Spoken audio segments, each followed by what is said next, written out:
Hello all, and welcome to this online presentation in which we'll be discussing critically appraising studies of diagnosis. So there's three main concepts that we'll focus on in this presentation, that being sensitivity and specificity, or test characteristics. We'll also discuss briefly predictive values, both positive and negative, and then finally we'll spend a little bit of time on likelihood ratios. So what is the diagnostic process? Well, obviously diagnostic tests are done to refine the probability of the presence or absence of a disease, and it's something that clinicians I guess you do intuitively in their daily practice. So a patient presents, you take a history and clinical examination. Based on that, you come up with your differential diagnosis, and you refine your differential diagnosis by carrying out further examinations, be it history or clinical examination. So obviously diagnostic testing in principle is a fairly simple concept to understand. We have a pre-test probability, we have our test information, and from that we get our post-test probability. So for example, if you're in general practice and in comes a 50-year-old male complaining of having to get up several times a night to go to the toilet, having pain when he passes, maybe having the odd drop of blood, automatically you're coming up with your own pre-test probability of, this sounds like maybe some sort of prostate disease. So pre-test probability in this case would be what is the average likelihood of prostate disease in the Australian male. So something like 1 in 10, 1 in 11. So there's your pre-test probability of 10%. From that, you'd obviously order whatever test you would think is necessary, be it a PSA, DRE or further onwards.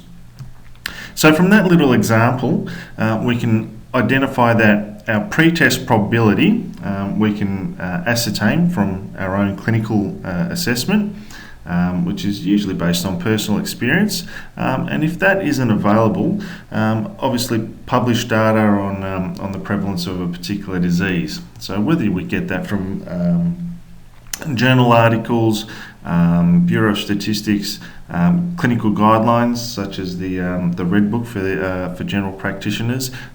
All of these are options in terms of identifying pre-test probability of a disease. So in terms of diagnostic testing, as I mentioned, test information is usually reported as sensitivity, specificity. It can be reported as positive and negative predictive values, and it could also be reported as positive and negative likelihood ratios. So we'll spend the next portion of this presentation trying to distinguish between these three forms of reporting diagnostic information.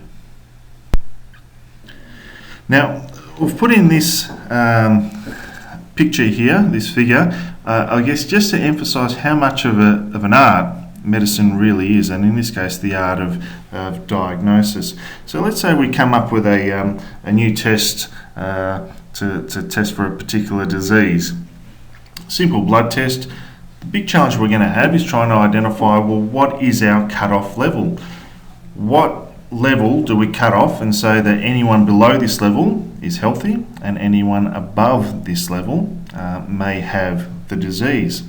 So in every I guess case, we're going to have two populations at interest. So those that are true negatives, that is people that don't have the disease, and you can see that they resemble a normal curve, a normal bell curve. So majority of people around this area, some may have a really low reading, still be healthy. Others may have somewhat of a higher reading according to this hypothetical test, but they are healthy.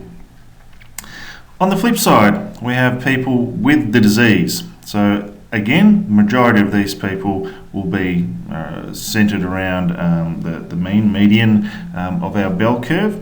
Some will have a truly high reading, and others are going to have somewhat of a lower reading but still have this disease.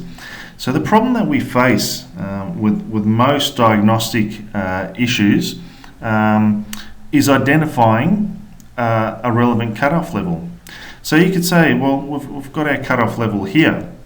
What we're confronted with then is this notion of false negatives, that is missing out on identifying people who actually do have the disease but have come up as healthy on this test.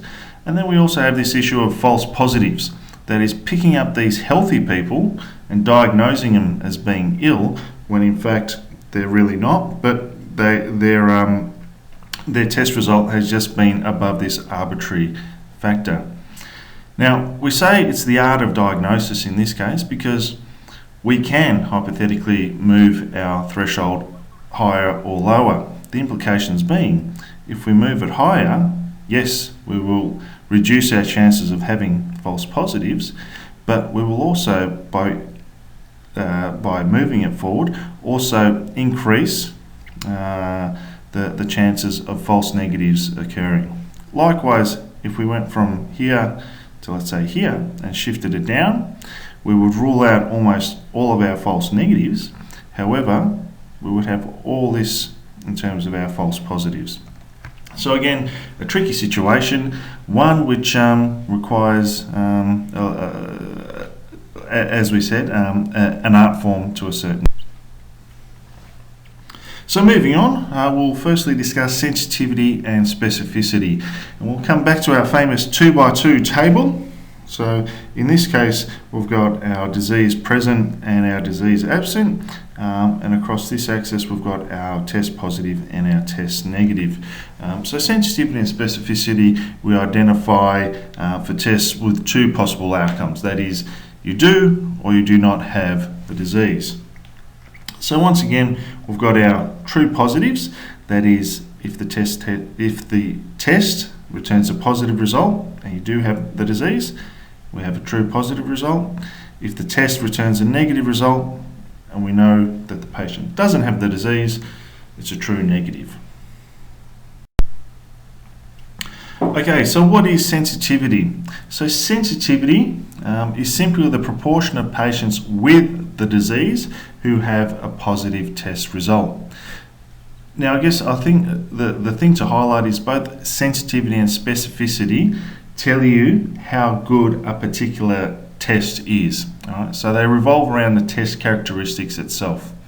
So in this case, with sensitivity, we're looking at A, so our true positive. So for all the positive tests, identifying those with the disease, dividing it by our false negatives, so the total number of patients with the disease. So we'll just use an example here to identify our sensitivity, that is the proportion of patients with the disease who have a positive test. So how good is our test at identifying those with the disease? So in this case, we've got 90 patients with the disease who test positive out of a total of 100 patients all up with the disease. So our sensitivity is therefore 90%.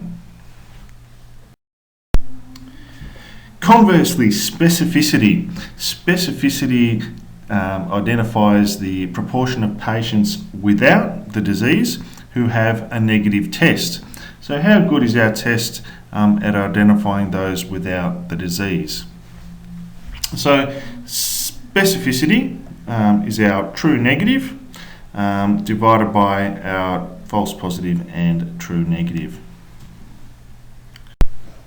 So once again, we'll use the same data to calculate our specificity. So in this case, we've got 150 patients who have tested negative and don't have the disease, and we divide that by the total number of patients in which the disease is absent. So in this case, we get a specificity of 75%. Okay, so there, sensitivity and specificity, and as I mentioned, they refer to the actual test itself. Positive and negative predictive values you can think of referring to the patient and the probability that if they do or don't test positive, what are the chances that they do or don't have the disease. So I guess another way to put it, positive predictive values. For a patient with a positive test, what is the probability that they do have the disease? So if I was to test positive to this hypothetical test that we have, I'd be asking, well, what are the chances that I actually do have the disease? So positive predictive values for all those patients who test positive, so A plus B, how many actually do have the disease? So that is our true positive here. So once again, we'll use the same data to identify our positive predictive value. So in this case, we've identified 90 patients who've tested positive and do have the disease, over 140 patients that tested positive. So the positive predictive value is 64%. So in this case, we're saying to our patient, well, if you test positive, you've got a 64% chance of actually having the disease. Negative predictive value is just the flip side. So for a patient with a negative test result, what is the probability that they do not have the disease? So again, we're looking at our true negatives, those patients that have tested negative and don't have the disease, and we're dividing by the total number of people who tested negative.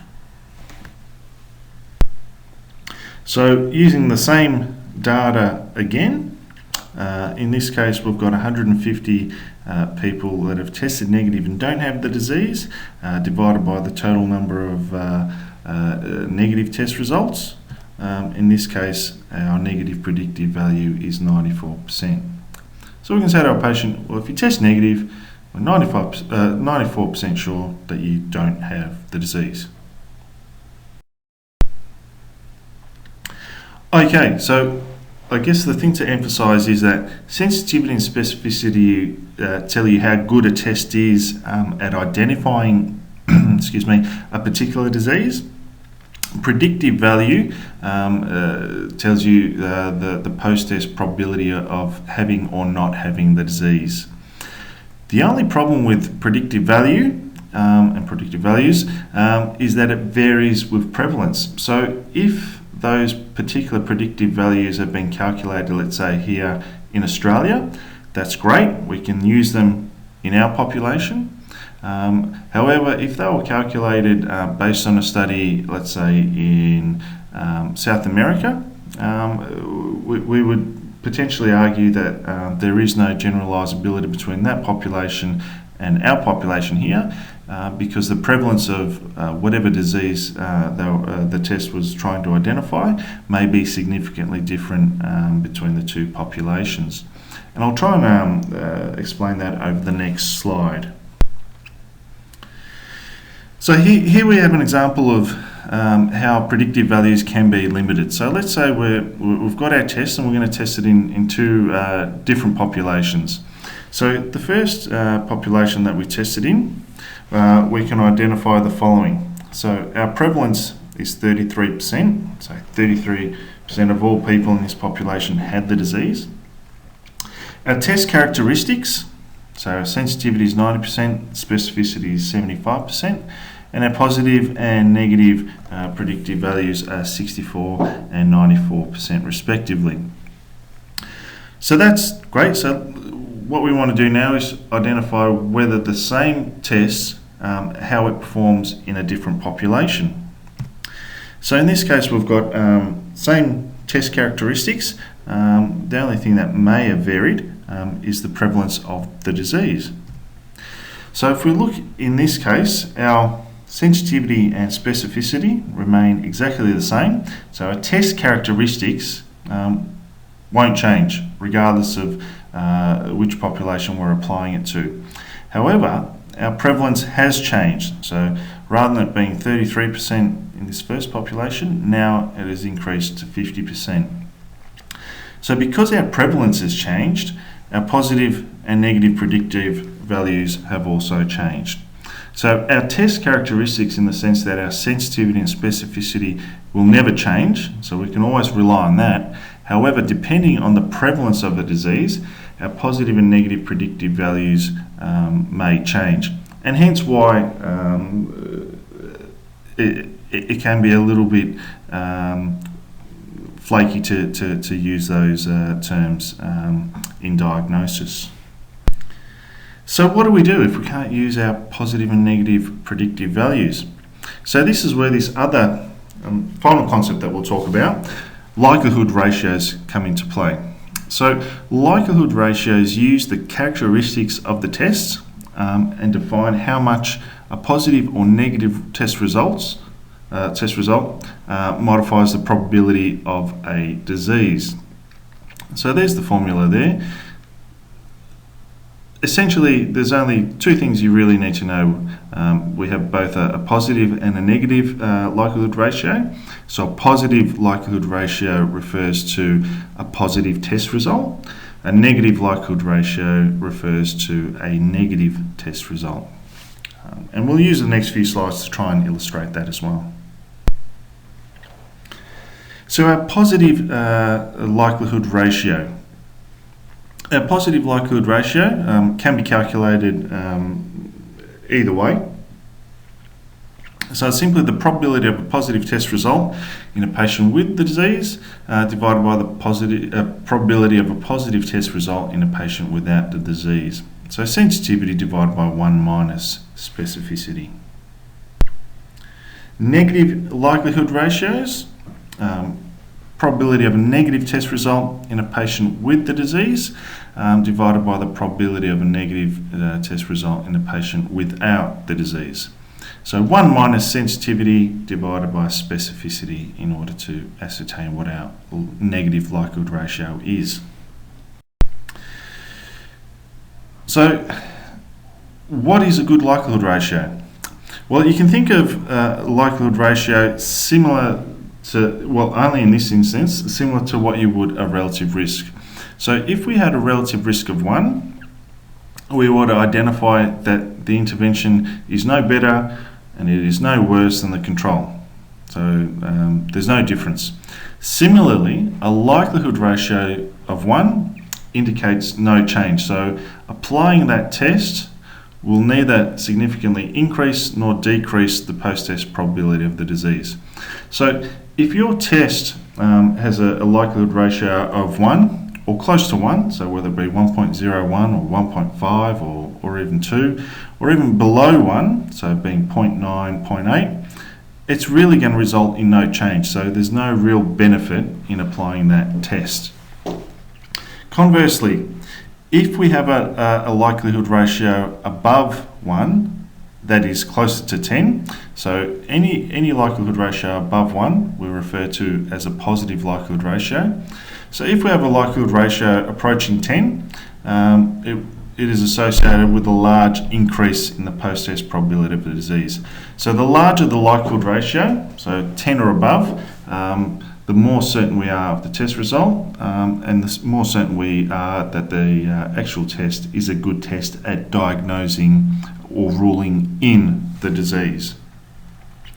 Conversely, any likelihood ratio less than 1 we refer to as a negative likelihood ratio, and the closer our negative likelihood ratio is to 0, the better it is at ruling out a disease.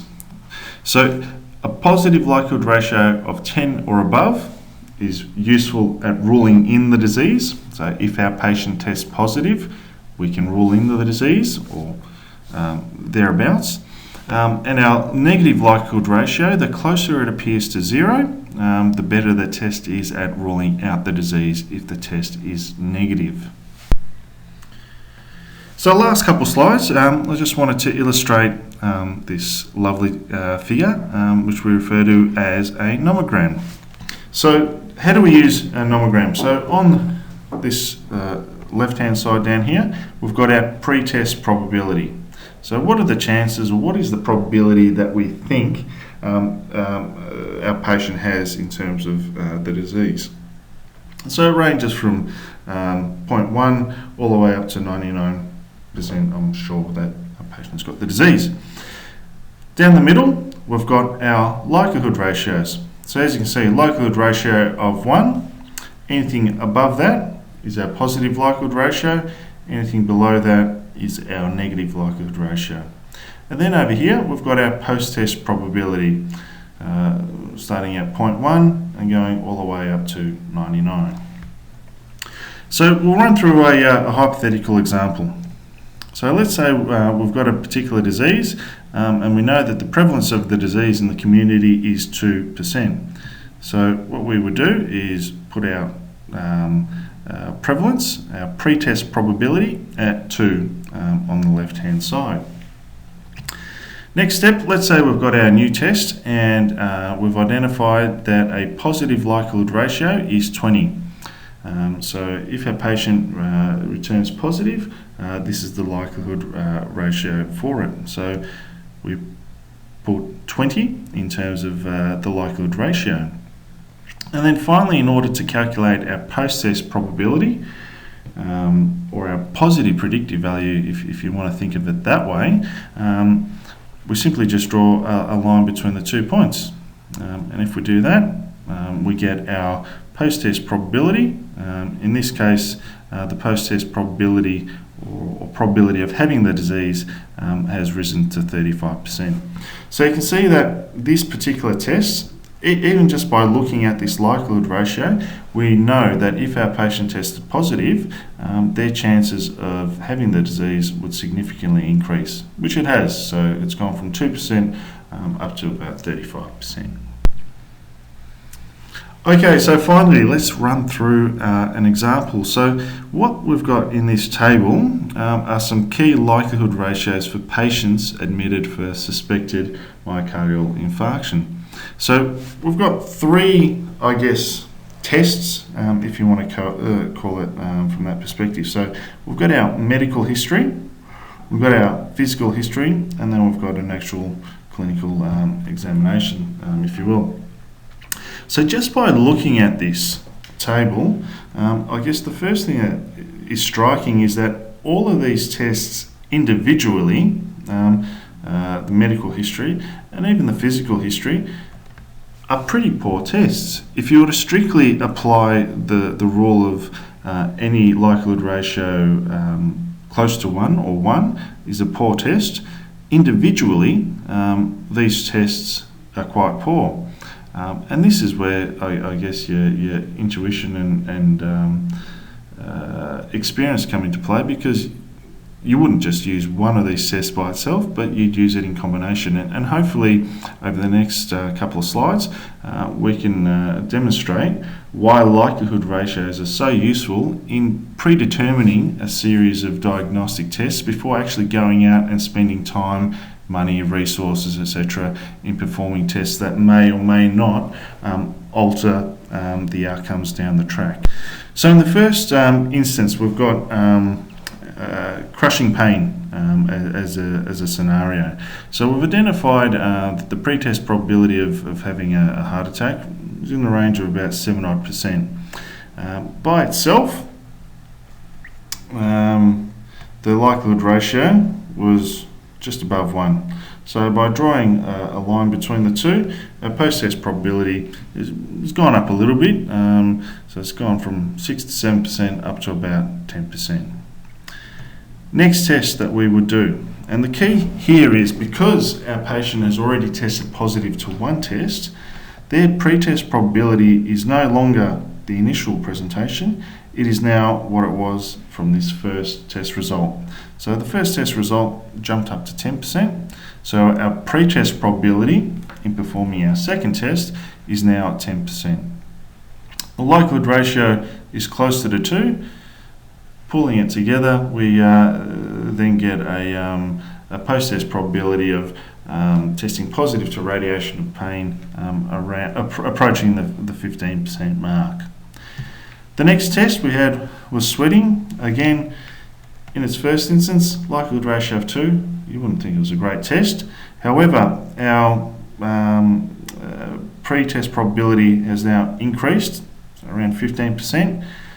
By testing positive to this test, again, we get an increase, so our post-test probability increases to 30%.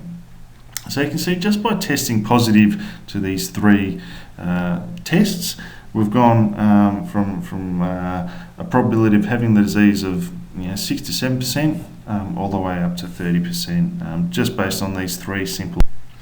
If we continue on, we'll look for a third heart sound. Our pre-test probability of 30%, test positive likelihood ratio is just a bit above 2, and our post-test probability increases to 60%. Likewise, we measure the blood pressure, so it goes from 60% pre-test probability, having low blood pressure or systolic BP, increases up to 80%, and then finally we can order an ECG, and we can see that we can pretty much confirm our diagnosis there. So hopefully those last couple of slides have just demonstrated that it is a fairly intuitive process using likelihood ratios, and we can justify using what seem to be poor performing tests. So in this example, all of these tests, bar the last one, had a likelihood ratio, a positive likelihood ratio of 1 to 2 or thereabouts. So individually, they would seem to be poor performing tests, but putting them together, I guess in a diagnostic sequence, they're quite powerful. So just summing up, we can identify that our initial presentation, so there we go, was about 5% probability. So each positive test increases the probability of the event occurring. So the testing positive to the first three tests increased the likelihood from 5 to 30%. Subsequently, testing positive to the next three tests increased it from 30% to 98%. Thank you for your time, and as always, feel free to contact me for any additional questions.